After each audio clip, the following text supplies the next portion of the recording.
Okay, so today we're going to talk about that decision procedure to figure out if we have covered enough branches whenever we have a conditional, like this one, or like this one, or like this one. So I'm going to get the rules up. So on the left here we have 3 rules for dealing with if statements. The first rule is fairly unsurprising.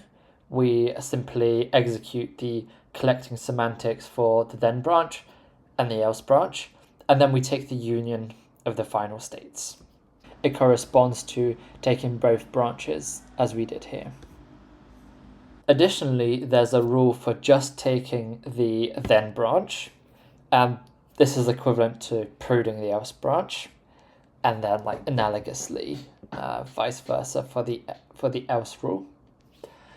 And one of the new things you see here is this cons pure requirement.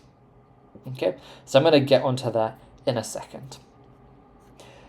Now, I spoke a little bit about non-determinism in the last part, and what is the source of non-determinism in our simple programming language? Well, it's going to be this command called non-det. And we want to keep track of these non-deterministic choices. So what we're going to do is whenever we have a call to non-det, we pick a fresh symbolic variable and we add it to a set of non-deterministic variables. And this set will aid us in determining whether a branch is deterministic, that is, does it depend on the input state, or is it non-deterministic, that is, it does not depend on the input state, but rather on the set of non-deterministic variables. And we've called this set hat new here. Okay, so whenever you see a hat new in these rules, that is just that set of non-deterministic variables. And you can see that the set gets used inside of cons pure. So let's talk about what cons pure is. So if you're familiar with compositional symbolic execution, and in particular the consume-produce paradigm, you will know about the consume operation. Cons pure is consume pure. So it's consume, but it doesn't take into account spatial assertions, so like the ones we would find in separation logic. Currently we're just dealing with Lisbon logic, not Lisbon separation logic, so we don't have to worry about any spatial information. But additionally, even if we were to lift it into the separation logic context, this rule wouldn't change, because when we're dealing with branching, we only care about we only branch on pure values, right? So that's why this cons pure takes in 2 path conditions, and path conditions are pure logical assertions. They do not depend on spatial information such as heaps or pointers. So how is cons pure defined? Well, it's defined as a relation. You can basically think of it as having some requirement and outputting a certain new path condition. We check whether after new quantification, which I'll get onto in a second why that's necessary, the path condition implies the path condition here. Okay, and that's basically necessary so that we haven't shrunk our state. We haven't shrunk our set of initial states, where the initial state is this one here. Now in this if rule, we can't really see what this output isn't really used. Let's think about why. So as arguments, we pass in the starting path condition and the path condition in conjunction with whatever the condition of the if statement evaluates to. So we do pi and the condition. And then the result here is pi, the original pi, and the new pi. So it would be v pi and v and pi, which is just v and pi. So the output is just pi1. So we know that. So we don't need to compute that. That's why we're ignoring essentially the computation here. But this requirement does have to be satisfied. Now this here is a logical implication. So what new quantify does is it takes a path condition and a set of non-deterministic variables. It does some quantification, which I'll explain in a second, and it actually coerces the path condition into a proposition, into a logical proposition, which can then be used as part of this implication check. So what new quantify does is it takes all the non-deterministic variables that we had stored in new, and it existentially quantifies them. Now let's think about why that makes sense. So in Lisbon logic, we only require the existence, like when there is non-deterministic choice, the existence of one path that ends up satisfying the post-condition.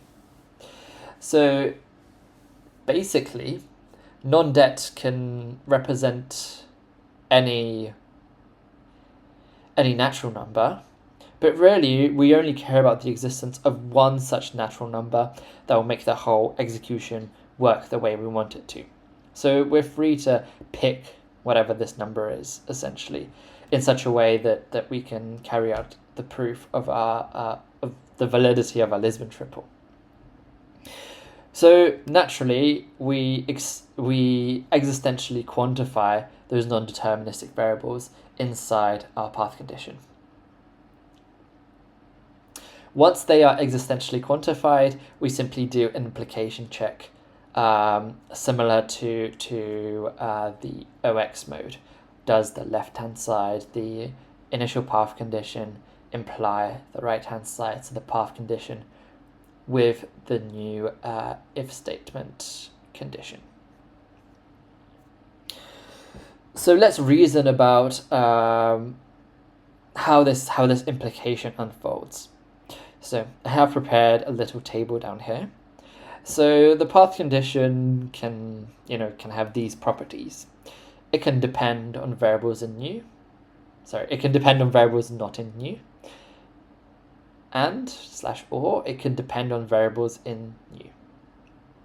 Okay, when it doesn't depend on either, well then it's just a case of, is that formula satisfied, right? If it is, then it's equivalent to true. If not, it's equivalent to false. So an example might be 1 equals 1, right? We know that's true, because it's not allowed to depend on any variables at this point. So it's just things like that. Now, if our path condition depends only on deterministic variables, well, then this quantification will essentially just return identity, right? Because we don't have any non-deterministic variables. So it's just pi, and that corresponds to the regular OX Hoare logic implication check here. Now, it could also be the case that it only depends on non-deterministic variables, and then it's the case that, well, as I said before, we can existentially quantify it because we only need to find one value that suits us, essentially. And then, once we've existentially quantified it, the formula is either satisfiable or not. So again, it's equivalent to true or false. Things get a bit more interesting when we have a path condition that depends both on non-deterministic variables and on non-deterministic variables.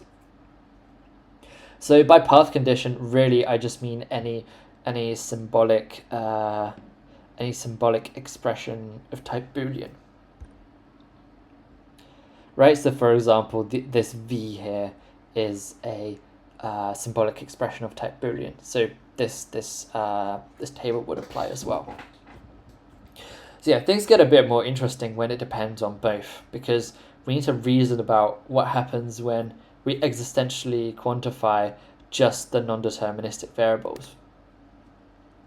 Well, what happens is that quantified formula is equivalent to another formula that doesn't contain these non-deterministic variables.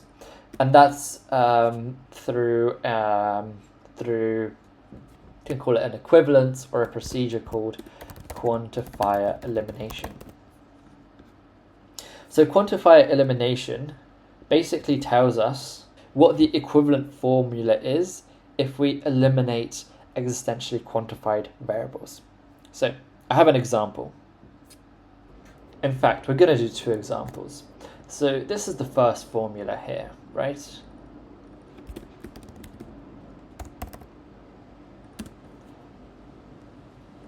So you can imagine this is the path condition, and we're going to make x deterministic and y non-deterministic, and both x and y are natural numbers. So you can imagine in one if statement we checked for whether x was greater than 0 or y is greater than 0. Okay, that was our condition in the if statement.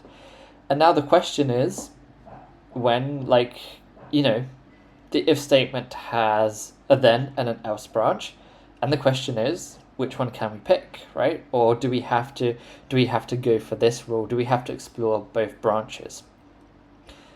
Okay, so if you're thinking about it, to take the if statement, either x has to be greater than 0, which that depends on the input, and we said x is a natural number, so there are x's where x is not greater than 0, namely x equal to 0.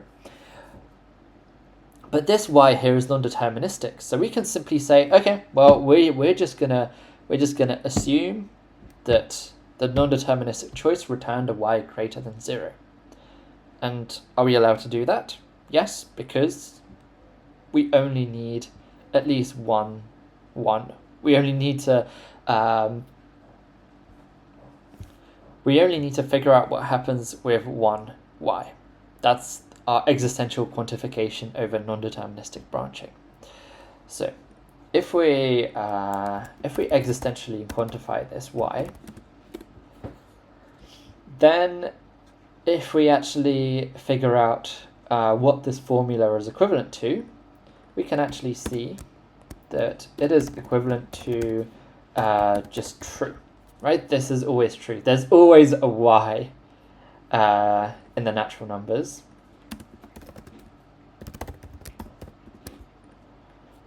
Such that y is greater than 0, right? We can give one, for example, 1. Okay, let's look at another example. So we have x plus 1 is equal to 1.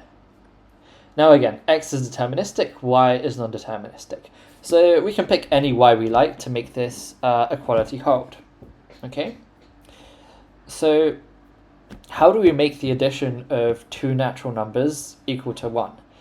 Well, either one of them is equal to 1 and the other is 0, or vice versa, right? I think those are the only two ways we can get 1 by adding two natural numbers. So we can pick the y to suit the x, right? If for x we pick 0, we can pick 1 for y. Sorry, if x is 0, we can pick 1 for y, and if x is 1, we can pick 0 for y. However, if x is greater than 1, then there is no y that we can pick such that the equality will hold. So again, if we existentially quantify our y here, this, after quantifier elimination, is only equivalent to x being less than or equal to 1.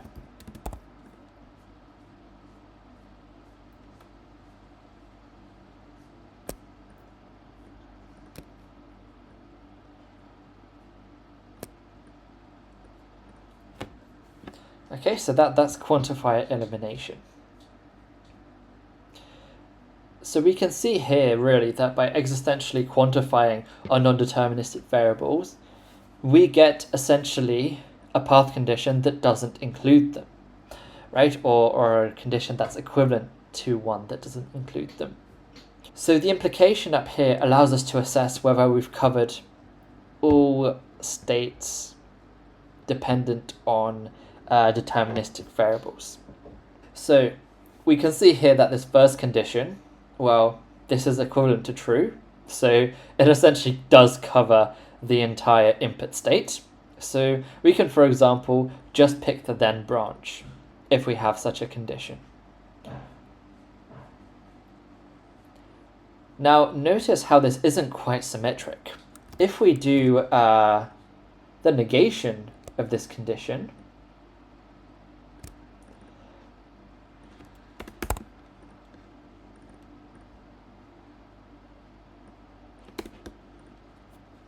right, x plus y that is not equal to 1, well, for any x that we come up with, we can always pick a y such that the sum is not equal to 1.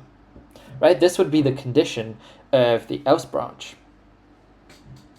So we've already discussed what happens when x is greater than 1. No matter what y we pick, this inequality will hold.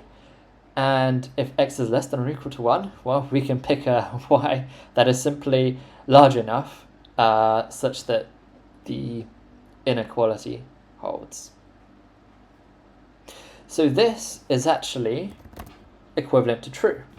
So there is this asymmetry here where we can always pick the else branch because it covers the entire input state, but we can't pick just the then branch because it doesn't cover the entire input state. And also we can always pick both, but of course a smart algorithm wouldn't do that, because as long as you can pick one of the branches and it's the branch that you want, then there's no point also analyzing the other branch, simply because we can always or introduce whatever we want in our post condition. So that's kind of the rough intuition about why this new quantification works and why it allows us to... I just realized this was covered up. And why it allows us to essentially prune non-deterministic branches that we're not interested in. So let's think of another reason as to why intuitively this method of existentially quantifying the non-deterministic variable works and is sound. So I'm going to make some space over here so we can do more drawings. Okay, so think about the non-det command. What is it actually doing under the hood? So actually, at the point of assigning this non-deterministic value to x, we are essentially doing this mini branching, right? So again, we're going to have these ovals as our starting state, and because, well, this set is infinite, but in a real program it would be likely a finite set, the set of all values of that type. So we would just branch out non-deterministically at this instruction. So we would have a bunch of different and so on, right? You can imagine this goes on for a while. So at the point of executing this non-det command, and another source of non-determinism could be heap allocation, right? The address we get back from doing a malloc, but this is just a very simple example of a non-det command that returns a non-deterministic value. So it basically corresponds to this infinite or finite branching here that is non-deterministic. And as we said, for Lisbon logic, if we have non-deterministic branching, and this one here is pure non-deterministic branching, it only depends on this fresh non-deterministic variable, symbolic variable, we're allowed to just pick one of these, okay? So each one of these branches corresponds to a different value, right? So we're going to do hat r is equal to 0, hat r is equal to 1, 2, and so on, right? To whatever value we might have. Now, because we only need to take one of these branches, and there's a lot of them, so we do not want to analyze each one separately, we will generalize this idea and introduce an existential quantifier over R. And that is basically existentially quantifying one of these branches that we've picked. So by including the existential quantifier over non-deterministic variables in cons pure, we essentially are given the freedom to choose any one of these branches. And for Lisbon validity, we only need to pick one such branch.